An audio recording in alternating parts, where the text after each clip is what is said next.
Jadi Adam tahu kalau Tuhanku yang menciptakan aku penuh hikmat, maka aku sebagai ciptaannya juga penuh hikmat.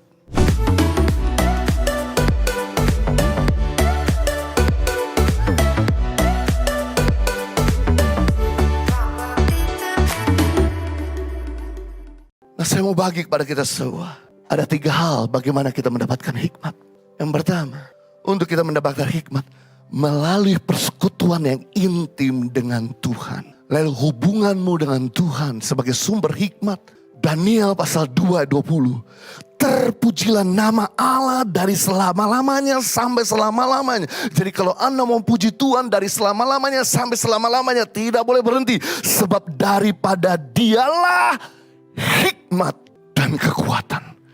Daniel menyimpulkan dalam hidupnya ternyata daripada Tuhan terdapat hikmat dan kekuatan. Rupanya hikmat dan kekuatan itu bagaikan mata koin yang tidak bisa dipisahkan. Saling berkaitan, saling bergandengan. Ketika kamu dapat hikmat, kamu pasti dapat kesegaran dan kekuatan.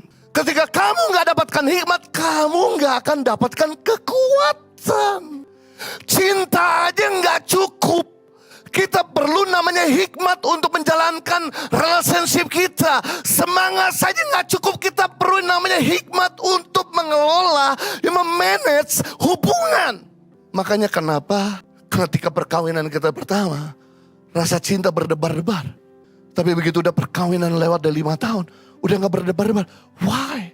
Karena memang cinta itu bisa turun. Tapi untuk mengatasi konflik, agar engkau tetap bisa saling mencintai, engkau perlu namanya hikmat. Tuhan adalah sumber hikmat. Makanya dia adalah disebut penasehat yang ajaib. Tuh, salah satu atribut Tuhan adalah hikmat. Memang atribut Tuhan kasih, memang atribut Tuhan lemah lembut, memang atribut Tuhan kesabar. Tapi salah satu atribut Tuhan adalah hikmat. Makanya ketika Sadrak, Mesak dan Abednego dan Daniel ketika membangun hubungan sama Tuhan, maka Alkitab mengatakan bahwa hikmat mereka 10 kali lebih cerdas daripada orang-orang di zamannya. Wow. Kenapa? Karena orang-orang di zamannya mereka tidak menyembah Tuhan. Tapi khusus Daniel, Sadrak dan Mesak, Abednego, mereka berdoa sehari 3 kali kepada Tuhan, bangun hubungan sama Tuhan. Makanya mereka punya hikmat melebihi orang-orang di zamannya. Sebagai contoh, kalau saya makin mendekat kepada cahaya, maka saya semakin terang, mengalami terang. Semakin saya jauh dari cahaya, maka semakin saya mengalami kegelapan. Hal yang sama, kalau Anda semakin mendekat kepada sumber hikmat, maka Anda akan hidup dalam hikmat. Tapi semakin kamu gak punya hubungan dengan sumber hikmat, maka kamu gak akan punya hikmat. Makanya kenapa waktu Adam pertama kali diciptakan ditaruh di Taman Eden.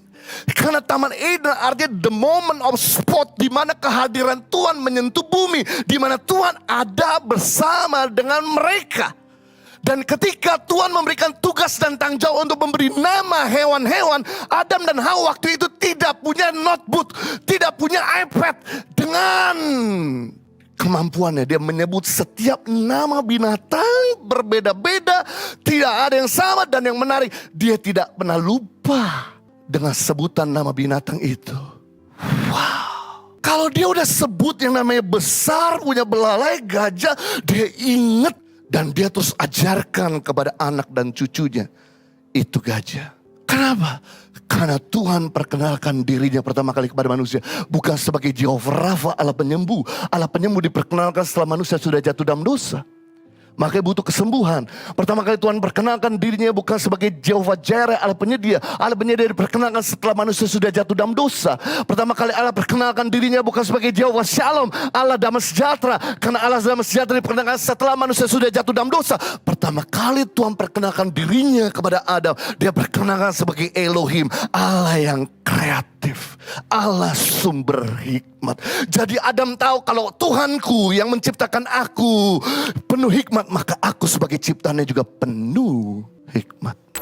Impact Community Indonesia mengadakan 4 kali ibadah onsite setiap hari Minggu pukul 9 waktu Indonesia Barat, pukul 11 waktu Indonesia Barat, pukul 13 waktu Indonesia Barat, dan pukul 15 waktu Indonesia Barat di MOI Mall of Indonesia Kelapa Gading lantai P3. Ibadah pertama hingga ibadah ketiga disertai ibadah anak dan ibadah remaja. Pastikan kehadiran Anda.